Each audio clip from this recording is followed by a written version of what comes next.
আসসালামু আলাইকুম প্রিয় দেশবাসী। আমি মোহাম্মদপুর থেকে এইমাত্র যখন আপনাদের সামনে ভিডিও নিয়ে উপস্থিত হয়েছি, এই মুহূর্তে মোহাম্মদপুর স্বাধীন হয়েছে দ্বিতীয়বারের মতো এবং বনানী, শনিরাকড়া, রাজধানীর উত্তরা সহ বিভিন্ন জায়গা থেকে জনসমুদ্রের ঢেউ দেখা যাচ্ছে। তাদের একটাই দাবি এখন এই সরকারের পদত্যাগ। আমরা ইতিমধ্যে সংবাদ পেয়েছি আমাদের কাকু ওবায়দুল কাদের দেশ ত্যাগ করেছেন।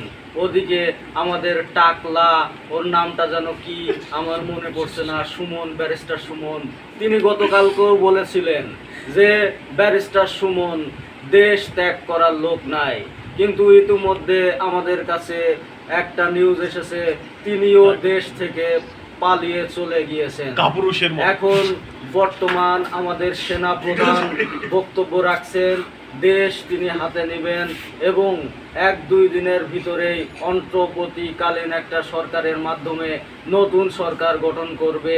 বাংলাদেশ দ্বিতীয়বারের মতো আবার স্বাধীনতার স্বাদ অংশগ্রহণ করতে যাচ্ছে।